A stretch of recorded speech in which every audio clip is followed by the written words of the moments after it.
میری شادی آزادی والے دن ہوئی تھی۔ 14 اگست کو باہر ساری خوشیوں کی شادیاں میں بج رہے تھے اور میری زندگی شادی کے بعد قید ہو گئی تھی۔ دیکھیں کیسے۔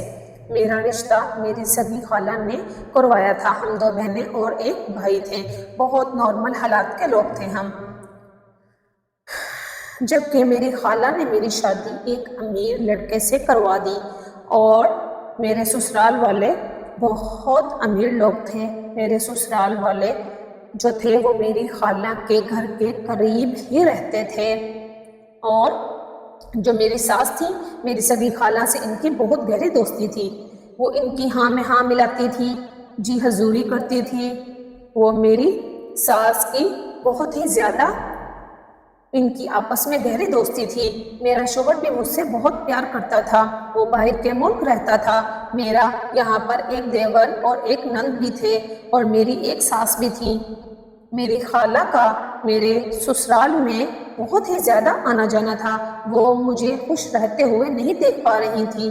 وہ یہ سوچ رہی تھی کہ یہ رشتہ تو میں نے کروا دیا ہے، لیکن اس کی زندگی تو بے انتہا خوشیوں سے بھری ہوئی ہے۔ اس کا شوہر بھی اس سے بہت پیار کرتا ہے اور اس کے سسرال والے بھی۔ کیوں نہ اس کا گھر خراب کرنے کی بارے میں سوچا جائے۔ میں شادی سے پہلے ایک لڑکے سے بہت پیار کرتی تھی، لیکن کار ایکسیڈنٹ میں اس کی وفات ہو گئی۔ میرا اس کے ساتھ اب کسی بھی قسم کا کوئی تعلق ہی نہیں رہا تھا۔ وہ میرا ماضی تھا۔ میری خالہ کو یہ سب باتیں معلوم تھیں۔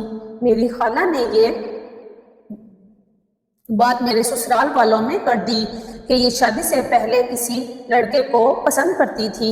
جیسے ہی یہ بات میرے شوہر کو پتہ چلی، اس نے مجھ پر بہت غصہ کیا، مجھے دھمکایا کہ میں تمہیں اپنے ساتھ نہیں رکھ سکتا۔ حالانکہ وہ لڑکا وفات پا چکا تھا۔ میرا تو زندگی میں اس کے ساتھ کسی قسم کا کوئی تعلق ہی نہیں رہا تھا، اور نہ ہی وہ اب اس دنیا میں تھا جس کے ساتھ میں کوئی بھی تعلق رکھتی۔ بس میرے شوہر کے دماغ میں شک کی ایک لہر اٹھی۔ میرے شوہر کا ایک بھائی بھی تھا، اس نے اس کے ساتھ بھی شک کرنا شروع کر دیا۔ میرا ایک کزن تھا، میری یہی خالہ کا بیٹا۔ میری خالہ چاہتی تھی کہ وہ اپنے بیٹے کی شادی میرے ساتھ کرنا، لیکن میں اس کو اپنا چھوٹا بھائی سمجھتی تھی۔ ایک دن اچانک ایسے ہی میرا وہ کزن میرے گھر آیا۔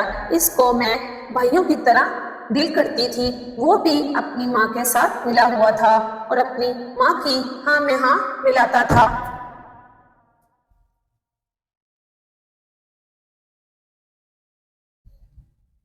ایک دن اچانک وہ ہمارے گھر آیا۔ اس نے میرا ہاتھ پکڑ لیا۔ خالہ نے دونوں نے مل کر میرا گھر خراب کرنے کی سازش کی ہوئی تھی۔ جیسے ہی اس نے میرا ہاتھ پکڑا، میری ساس نے اسے دیکھ لیا۔ حالانکہ میرا اس کے ساتھ کسی بھی قسم کا کوئی تعلق نہیں تھا۔ میں نے اپنا ہاتھ پیچھے کو زور سے کھینچا اور میں اپنے کمرے میں چلی گئی۔ جیسے ہی یہ بات میرے شوہر کو پتہ چلی، وہ پہلے ہی میرے اس ماضی کے پیار کے بارے میں شک میں مبتلا تھا۔ اس کو ایک بار میرے پر شک کرنے کے لیے مل گئی، اور میرے شوہر نے مجھ پر بہت برا بھلا کہا، گالی گلوچ دی اور دھمکایا، میں تمہیں طلاق دے دوں گا۔ میں نے بہت منت سماجت کی کہ میرا تو اس بات میں کوئی قصور ہی نہیں ہے، ہم بہت غریب ہیں اور میرے ماں باپ یہ صدمہ برداشت نہیں کریں گے۔ پلیز آپ حقیقت کو جاننے کی کوشش کریں کہ یہ سب میرے ساتھ سازش ہے۔ میرے شوہر نے کہا کہ تم میری غیر موجودگی میں کسی غیر مرد کے ساتھ رابطے میں رہو، میں یہ برداشت نہیں کروں گا اور تمہیں طلاق دوں گا۔ بس باتیں بڑھتی گئیں، تلخیاں اور پیدا ہوتی گئیں۔ میرے سسرال والوں نے میرا جینا حرام کر دیا۔ میری ماضی کے بارے میں سن کر بس میری خالہ نے جو آگ لگائی تھی، اس کی سزا مجھے مل گئی۔ اس کا انجام بہت ہی برا ہوا۔ میرے ساتھ ایک دن ایسا ہوا کہ میرے شوہر نے مجھے طلاق دے دی اور کہا کہ جاؤ، میں تمہیں اپنی زندگی سے آزاد کرتا ہوں، میں تمہیں اپنے ساتھ نہیں رکھ سکتا۔ میں اپنے گھر آ گئی۔ میری ماں باپ بہت پریشان ہوئے، انہوں نے یہ صدمہ برداشت نہ کیا اور میری امی کی وفات ہو گئی۔